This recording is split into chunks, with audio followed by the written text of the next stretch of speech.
Well, that session was certainly interesting and certainly record-setting. It was record-setting for dysfunction, record-setting for the amount of time wasted, record-setting for what is believed to be the fewest number of total policy bills ever passed in a regular session in Missouri's history, breaking the previous record of 31 non-budget bills passed during the pandemic. For House Democrats, this elicits differing feelings.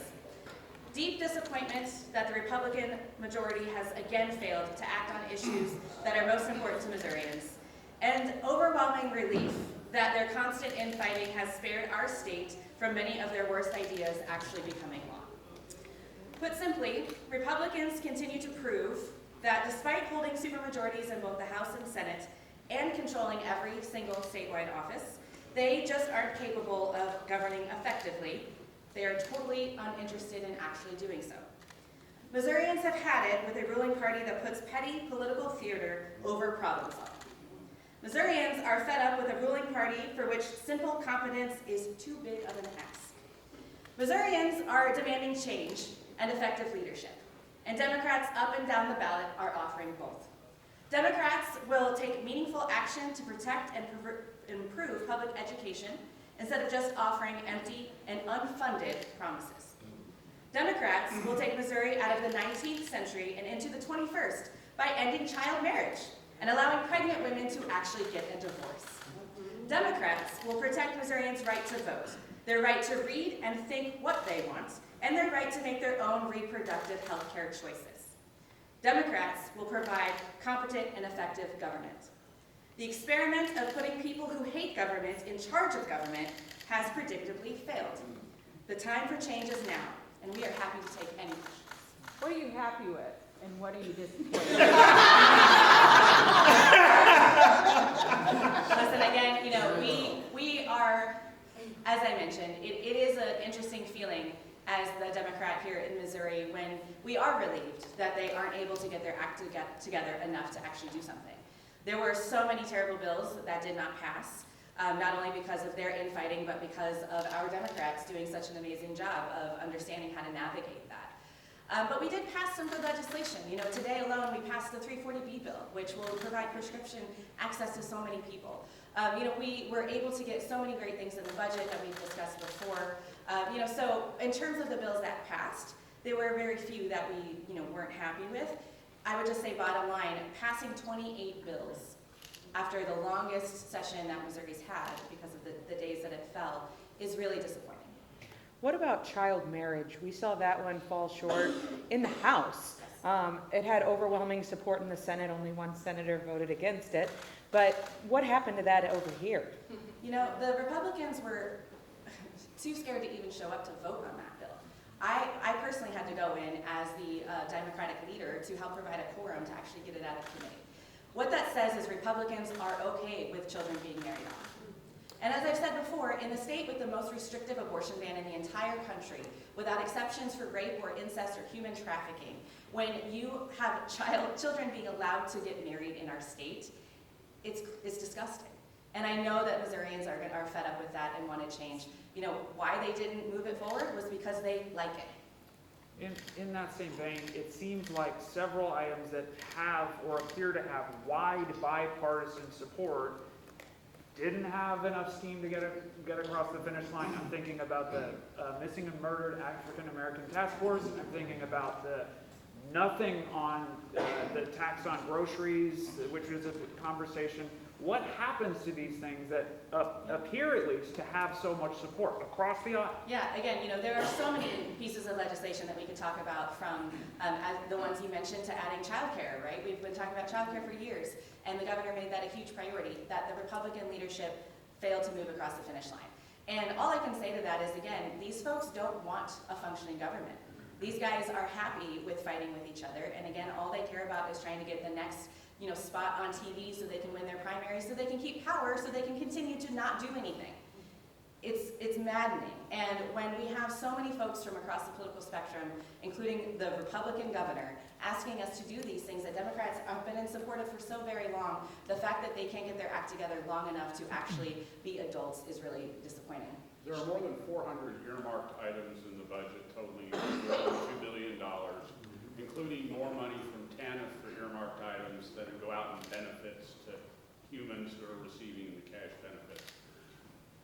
none of those earmarked items are listed with the legislator's name who asked for them. Should those items have a legislator's name attached to them? Absolutely, those items should have a name attached to it. You know, for one, I am proud when I'm able to bring money home to my district. I wouldn't ask for something I was ashamed of, that I didn't think Missourians would be happy with that money going towards.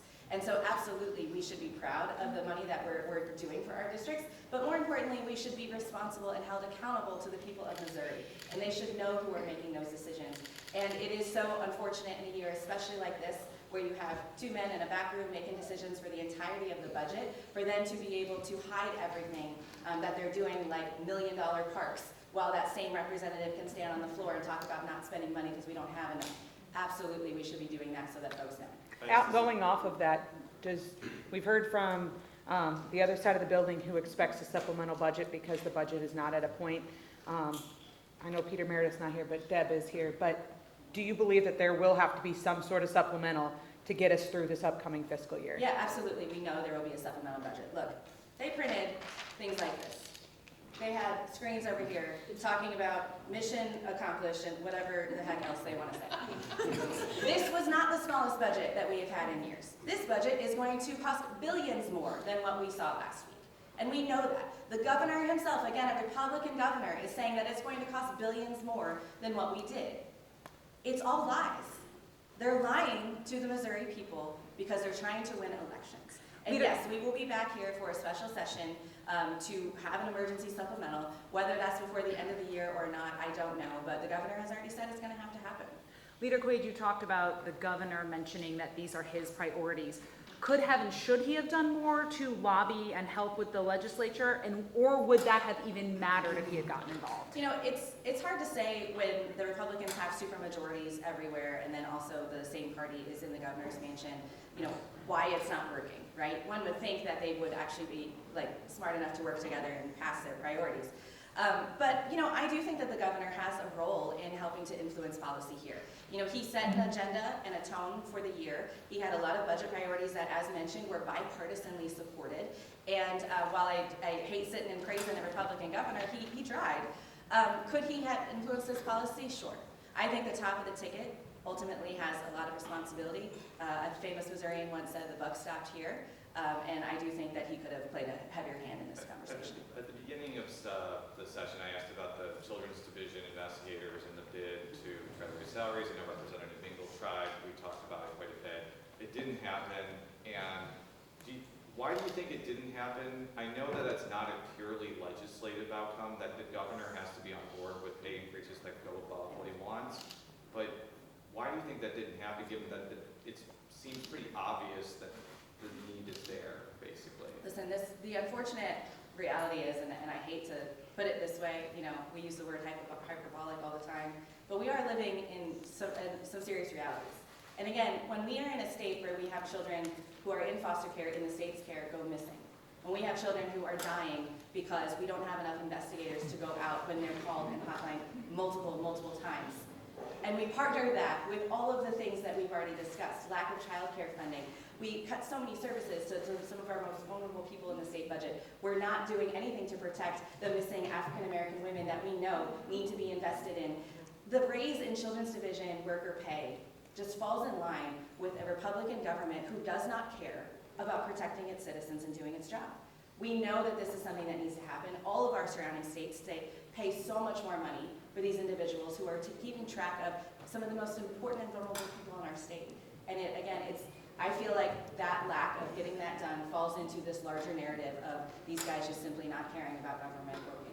The last bill that came up for a vote was the fix to the senior tax credits. I just want to talk about how there were no no's on that vote. It seemed like everybody came together for the last vote. How important was that fix for teachers, policemen, and firefighters across the state? Yeah, you know, that bill, I know that not everyone in our caucus loved that fix. I know that for a fact, but we voted yes because this is one of the ones that we have been contacted by so many of our constituents, you know, all over the state about what a huge problem this was and how it needed to be fixed. And this is a great example where we don't have a lot of them, where even representatives who may disagree do what they know is right because that's what their constituents want. When it comes to your question about funding for this, we need to be really paying a whole lot of attention to how those services are funded and making sure that not only are we trying to fix it here, but we're supporting our municipalities and locals as well in that process. So I was grateful to see that fix come through. I do think that there will be some more conversation around that in the coming years to continue to, modernize what we're doing around that space. You alluded to abortion in your opening remarks, and it's very likely it's going to be on the November ballot. How do you think that vote could shift the way Missouri politics is done? Yeah, we absolutely know that reproductive health care access being on the ballot in Missouri is a game changer for everything. And I say that because when we look to our neighbors in Kansas and Kentucky who have already gone through this, the increase in voter turnout was, 6 to 8%, depending on where we're looking. The amount of money spent into these races and the amount of volunteer hours. We know for this initiative we had 380,000 signatures, and that was mostly done by volunteers across the entire state. We had signatures from every single county. So we know that, again, this is not a partisan issue. This is something that Missourians want because they're tired of Republican overreach. They're tired of politicians in their doctor's offices telling them how to live their lives. And Republican, Democrat, or Libertarian, people don't want government telling them what to do. And so we know that folks are going to show up for this. What it does to what happens in this building, we're going to break the Republican supermajority in the state House and Senate this election cycle, period. And so what that means is that when we have a Democratic governor, we can veto some of this nonsense, some of this, we can uphold that, and more importantly, we can actually work as a larger body to pass these bipartisan things that we've been talking about, like access to childcare, improving our rural hospital access and affordability, all of the desperate things that we need to be looking at, teacher pay, employee pay, all of those things, and having abortion on the ballot is going to let us get that done. Since initiative petition changes did not get done, Senate Democrats held the floor for 50 hours, and then it was the back and forth between the Republicans in the House and Senate. Who gets the thank you card?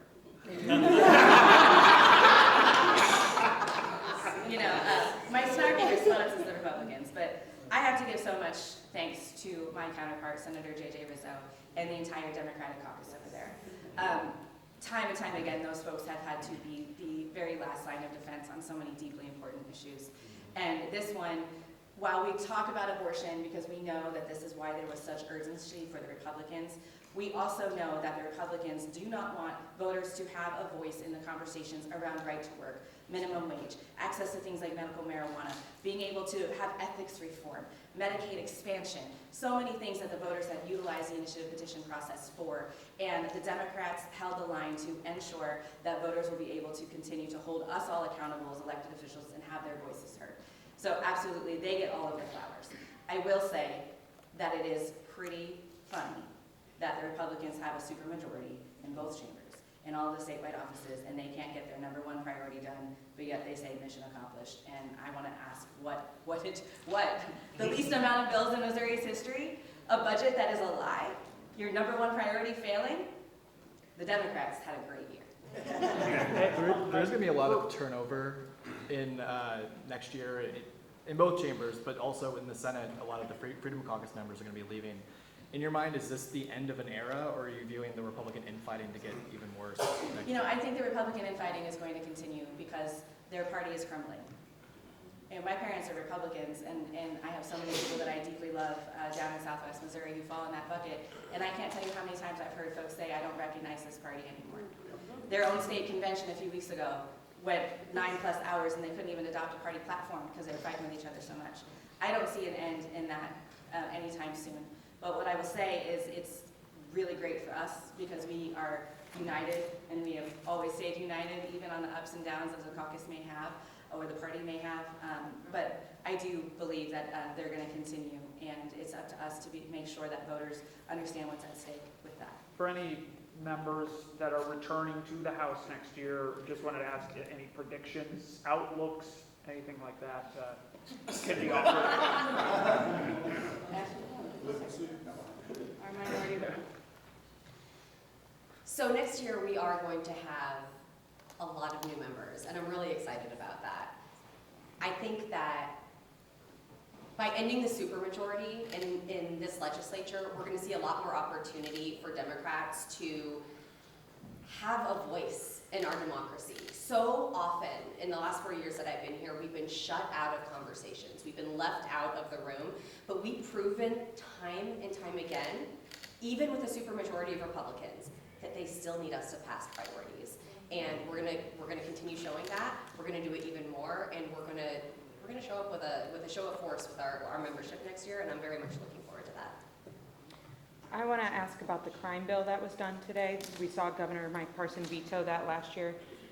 Mark Sharp, I know you play a role in Blair's Law on that, and if you have anything to say, that's fine. But